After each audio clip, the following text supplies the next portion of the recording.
ఈశ్వరమ్మ గారు, బి ఈశ్వరమ్మ గారు దాన్ని అడ్డుకుంటున్నాం. అదే కార్మిక వర్గం కూడా దాన్ని అడ్డుకుంటా ఉంది, భూములు అమ్మొద్దని చెప్పని. అసలు ఒక అవసరం అమ్ముకుంటూ పోతే ఆ సంస్థ కన్నా ఇల్లు కానీ ఎంతవరకు నడుస్తుంది?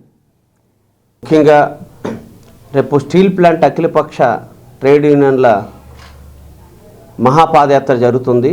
సిపిఎం పార్టీ దానికి సంపూర్ణమైన మద్దతు తెలియజేస్తూ ఉంది. మనందరికీ తెలుసు, గత 3.5 ఏళ్ళ నుండి పెద్ద ఎత్తున అక్కడ ఉద్యమం జరుగుతూ ఉంది. విశాఖపట్నానికి సంబంధించి ఒక జీవనాడిగా ఉన్న స్టీల్ ప్లాంట్ని ఈరోజు దాన్ని సర్వనాశనం చేయడానికి బీజేపీ కుట్రపూరితంగా వ్యవహారం చేస్తూ ఉంది. ఇక్కడున్న జీవీఎల్ నరసింహ గారు కానీ లేదు బీజేపీ నాయకులు కానీ చెప్తుందంటే ప్రైవేటీకరణ ఆగిందని. కానీ స్టీల్ ప్లాంట్ని మొత్తం సర్వనాశనం చేసే ప్లాన్ ప్రకారంగా దెబ్బతీసే ప్రయత్నం చేస్తూ ఉన్నారు. మనందరికీ తెలుసు, BF3 ప్రైవేట్ వాళ్ళకి ఇచ్చారు. రా మెటీరియల్ ఇవ్వకుండా అనేక ఇబ్బందులు పెడుతున్నారు. సొంత గనులు ఇవ్వమని వాళ్ళు అడుగుతూ ఉంటే సొంత గనులు కేటాయించట్లేదు. స్టీల్ ప్లాంట్ నిర్వహణకు సంబంధించిన దాంట్లో దాదాపు 5,000 కోట్ల రూపాయలు ఇవ్వండి మేము నడుపుతామని చెప్తా ఉంటే కార్మికులు ఈరోజు దానికి కాకుండా ఇప్పుడు కొత్త పద్ధతి ఏంటంటే కార్మికుల మీద కక్ష సాధింపు చర్యలు చేస్తూ ఉన్నారు. ఎవరైతే ఉద్యోగస్తులు ఉన్నారో వాళ్ళకి సకాలంలో జీతాలు ఇవ్వడం లేదు. వాళ్ళ యొక్క వేజ్ నెగోషియేషన్స్ ఏవైతే ఉన్నాయో వేజ్ నెగోషియేషన్స్ కూడా ఇప్పటివరకు పలానా రోజు జరుగుతాయనేది కూడా స్పష్టత లేని స్థితి వచ్చేస్తూ ఉంది. అదే కాకుండా కాంట్రాక్టర్ కార్మికులతో దాదాపు అన్ని విభాగాలు నడుస్తూ ఉన్నాయి. ఆ కాంట్రాక్టర్ కార్మికులు ఎవరైతే ఉన్నారో వాళ్ళకు కూడా బిల్లులు చెల్లకుండా ఇబ్బందులు పెడుతున్నారు. అంటే స్టీల్ ప్లాంట్ని ప్రైవేటీకరణ కాకుండా చావగొట్టే వ్యవహారం చేస్తుంది, చంపేస్తుంది బీజేపీ పార్టీ. ఇది పచ్చి దుర్మార్గమైంది.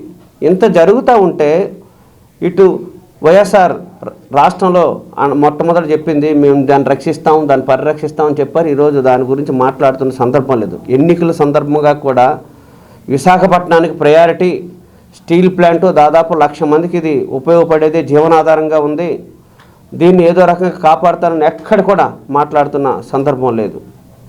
అదే కాదు, తెలుగుదేశం జనసేన పార్టీ రెండు కూడా రాష్ట్ర ప్రయోజనాల కోసం మేము బీజేపీతో పొత్తు పెట్టుకుంటున్నాం, ఎన్డీఏలో భాగస్వామ్యం అవుతాం అని చెప్తున్నారు.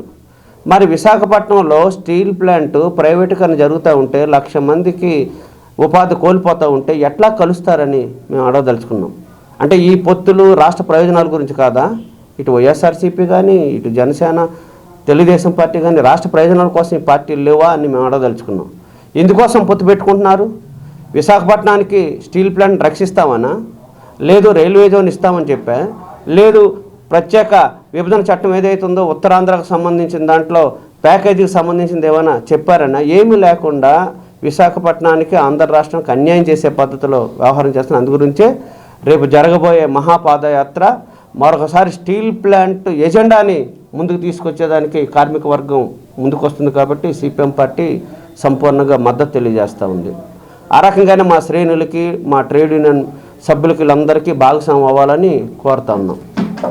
రెండో అంశం, ఎన్నికలు రేపు రాబోతూ ఉన్నాయి. ఎన్నికల్లో దాదాపు తెలుగుదేశం జనసేన అభ్యర్థుల్ని ప్రకటించారు, వైఎస్ఆర్సీపీ ఇన్ఛార్జీలుగా ప్రకటించున్నారు. మేము ఆంధ్ర రాష్ట్ర ప్రయోజనాలను ఉద్దేశించి మీ అందరికీ తెలుసు, ఆంధ్ర రాష్ట్రం విడిపోయిన తర్వాత అనేక ఇబ్బందులు పడుతూ ఉంది. అటు పోలవరం ప్రాజెక్టు నిర్మాణం చేసే దగ్గర కానీ, లేదు స్టీల్ ప్లాంటు రైల్వే జోన్ విషయంలో కానీ, కడప స్టీల్ ప్లాంట్ విషయంలో కానీ ఏవి పరిష్కారం కాలే. ఇటు అసెంబ్లీ జరుగుతున్నప్పుడు అనేక సందర్భాలు లేవనెత్తమని అడిగితే వాళ్ళు లేవనెత్తలేదు. పార్లమెంటుకి సంబంధించిన దాంట్లో అనేక లేఖలు ఇవన్నీ రాసిన ఆ లేఖలు కూడా పట్టించుకునే పరిస్థితులు. కాబట్టి రేపు ఎన్నికల్లో విశాఖపట్నం స్టీల్ ప్లాంట్ ఒక ఎజెండాగా రావాలంటే సిపిఎం పార్టీ ఇక్కడ గాజువాక నియోజకవర్గం అట్లాగే విశాఖ పార్లమెంట్ నియోజకవర్గానికి పోటీ చేయాలని నిర్ణయం చేశారు. ఎందుకంటే ఈరోజు విశాఖపట్నానికి సంబంధించి ఎవరు పోటీ చేసినా విశాఖ ప్రభుత్వ రంగ సంస్థల గురించి మాట్లాడట్లేదు. మనందరూ తెలుసు, ఇక్కడే ఈరోజున్న బీజేపీ అధ్యక్షురాలుగా ఉన్న ఆమె ఆ రోజు కాంగ్రెస్ పార్టీలో ఉంది. మంచి మెజార్టీతో మా అన్న కూతురు అన్నీ గెలిపించారు. ఒక రకంగా విశాఖపట్నం రుణం తీర్చుకోవాలి. విశాఖపట్నం రుణం తీర్చుకోకుండా విశాఖపట్నానికి అన్యాయం చేసే పద్ధతిలో వ్యవహారం చేస్తూ ఉన్నారు. విశాఖపట్నంలో వచ్చిన పార్లమెంట్ సభ్యులందరూ వ్యాపారాల గురించి తప్ప ఇక్కడున్న ప్రభుత్వ రంగ సంస్థల గురించి కానీ, లేదు ఈ ప్రాంత నిరుద్యోగ విషయం గురించి కానీ లేదు, ఈ ప్రాంతం యొక్క మౌలిక అంశాల గురించి మాట్లాడుతున్న సందర్భం కూడా లేదు. కాబట్టి ఇది ఒక పరిరక్షణ ఉద్యమంలో భాగంగా విశాఖ ఉక్కు పరిరక్షణ పోరాట కమిటీ రేపు ఉదయం 6 గంటల నుండి కోర్మాన్పాలెం జంక్షన్లో ఉన్నటువంటి స్టీల్ ప్లాంట్ శిబిరం నుండి నగరంలోని జేఏసీ శిబిరం వరకు మహాపాదయాత్ర నిర్వహించాలని చెప్పని నిర్ణయం తీసుకుంది. జీవీఎంసీ వద్ద సభ జరుగుతుంది. ఈ మహాపాదయాత్రలోనూ సభలోనూ విశాఖపట్నం ప్రజానీకం పెద్ద ఎత్తున పాల్గొని జయప్రదం చేయాల్సిందిగా మీ ద్వారా విజ్ఞప్తి చేస్తున్నాం. అదే సందర్భంలో సిపిఎం పార్టీ శ్రేణులు, కార్మిక రంగాల కార్యకర్తలంతా కూడా ఈ శిబిరంలో ఈ యాత్రలో పాల్గొని జయప్రదం చేయాల్సిందిగా విజ్ఞప్తి చేస్తున్నాం. ఇటీవల బీజేపీ రాష్ట్ర అధ్యక్షురాలు పురంధరేశ్వరి గారు ప్రకటన చేశారు. ప్రకటన సారాంశం ఏంటంటే, స్టీల్ ప్లాంట్ అమ్మకం నిలిచిపోయింది, స్టీల్ ప్లాంట్ లాభాల బాట పట్టించే దానికోసం కేంద్రం ప్రయత్నం చేస్తూ ఉందని చెప్పని. ఆ ప్రయత్నం కూడా అధికారులతో మాట్లాడి అధికారుల ద్వారా ప్రయత్నం చేస్తున్నారంట. అసలు స్టీల్ ప్లాంట్ నష్టాల కారకులు ఎవరు? ఎందుకు లాభాలు రావడం లేదు? ఈ దుస్థితి కారకులు ఎవరు? దీనికి ప్రధాన కారణం కేంద్రంలో బీజేపీ ప్రభుత్వం స్టీల్ ప్లాంట్ అనుసరిస్తున్నటువంటి వివక్షత. దేశంలో ఉన్నటువంటి అన్ని ప్రభుత్వ ప్రైవేట్ రంగ స్టీల్ ప్లాంట్లకి సొంత గనులు కేటాయించారు.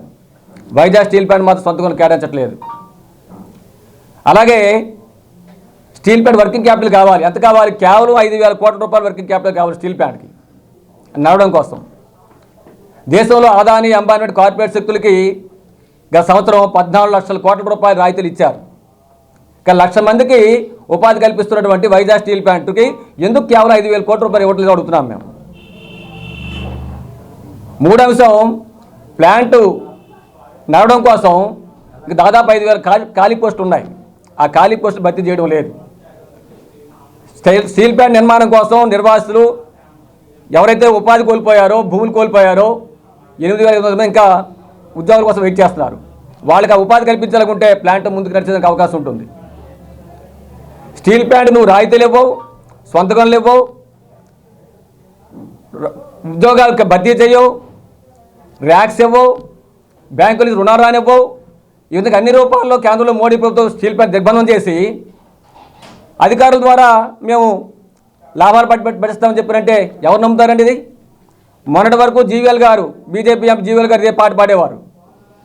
మా క్యారెక్టర్ మారి మనిషి మారారు. పురంధేశ్వరి పాట ఎత్తుకున్నారు.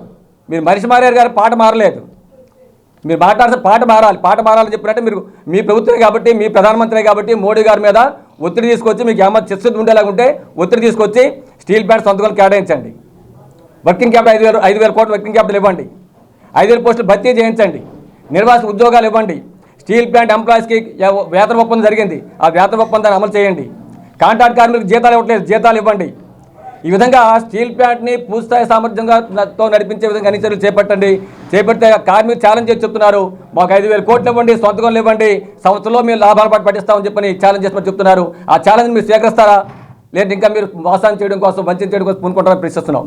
కాబట్టి ఎప్పటికైనా సరే మీరు వంచన ఆపి స్టీల్ ప్లాంట్ పూర్తిస్థాయి సామర్థ్యం నడిపించే విధంగా చర్యలు చేపట్టమని చెప్పని మేము డిమాండ్ చేస్తున్నాం. లేని పక్షంలో వంచన ద్వారా రేపు ఎన్నికల్లో వెళ్తే ఖచ్చితంగా విశాఖపట్నం ప్రజానీకం మీకు సరైన గుణపాఠం చెప్పదప్పని చెప్పని మీతో హెచ్చరిస్తూ ఉన్నాం. అలాగే రాష్ట్ర ప్రభుత్వానికి బాధ్యత ఉంది. రేపు ఎన్నికలకు వెళ్తున్నారు మీరు. స్టీల్ ప్లాంట్ కన్నా ప్రయోజనం ఏముంది రాష్ట్రం? విశాఖపట్నంలో, ఉత్తరాంధ్రలో, రాష్ట్రంలోనూ మీరు ఎందుకు కేంద్రాన్ని నిలదీయారు? మీ అధికారి కోసం వంశాలు కలుస్తారు, కానీ స్టీల్ ప్లాంట్ కోసం ఊరెత్తందుకు జగన్మోహన్ రెడ్డి గారు? మీ బాధ్యత ఏదని ప్రశ్నిస్తున్నాం. కాబట్టి ఇప్పటికైనా ఇప్పుడు ఎన్నికల ముందైనా సరే మీరు నోరు చెప్పండి, కేంద్రాన్ని నిలదీయండి, స్టీల్ ప్లాంట్ కాపాడని చెప్పని అడుగుతున్నాం. అలాగే ప్రధాన ప్రతిపక్ష పార్టీ తెలుగుదేశం కూడా బాధ్యత ఉంది, మీరు కూడా నిలదీయాలి. నేను అన్యాయం చేస్తే ప్రశ్నిస్తానన్నారు పవన్ కళ్యాణ్ గారు. ఎందుకంటే అన్యాయం ఏం కావాలండి? ఈ అన్యాయంలో జనసేన కార్యకర్తలు కూడా నష్టపోతున్నారు, పవన్ కళ్యాణ్ అభినందించేటువంటి యువత నష్టపోతున్నారు. ప్రభుత్వ రంగం స్టీల్ ప్లాంట్ ఉంటే ఉద్యోగాలు వస్తాయి. మరి ఉద్యోగాలు ఓడగొట్టే కార్యక్రమం, నష్టం చేసే కార్యక్రమం కేంద్రం చేస్తుంటే మీరు రాజుతో ఎలా ఉంటారండి? కాబట్టి ప్రతిపక్ష పార్టీకి బాధ్యత ఉంది. ఈ మూమెంట్ అయినా సరే కేంద్రాన్ని నిలదీసి స్టీల్ ప్లాంట్ ప్రైవేట్గా ఆపించే ప్రకటన చేయించాలి కేంద్రంతో. రెండోది పూర్తి సామర్థ్యం నడిపించే చర్యలు చేపట్టాలని చేసి మేము డిమాండ్ చేస్తున్నాం. లేని పక్షంలో ఖచ్చితంగా ఈ రాష్ట్రానికి, విశాఖపట్నానికి స్టీల్ ప్లాంట్ ద్రోహం చేస్తున్నటువంటి బీజేపీని మట్టి కనిపించిన ఖాయం విశాఖపట్నం ప్రజానీకం దానికి మద్దతు ఇచ్చే పార్టీలు ఖచ్చితంగా మట్టి కనిపిస్తారు అని చెప్పినది మీ ద్వారా తెలియజేస్తూ రేపు జరిగేటువంటి ఈ మహా పాదయాత్ర బహిరంగ సభల్ని జయప్రదం చేయాల్సిందిగా మరోసారి మీ ద్వారా ప్రజానికానికి విజ్ఞప్తి చేస్తూ ఉన్నాం. Hi viewers, Vizag vision channel ని సబ్స్క్రైబ్ చేసుకోండి. మా ఛానల్ అందిస్తున్న జాతీయ అంతర్జాతీయ స్థాయి వార్తా విశేషాలు నోటిఫికేషన్స్ కోసం ఇక్కడ కనిపిస్తున్న బెల్ ఐకాన్ ని క్లిక్ చేయండి.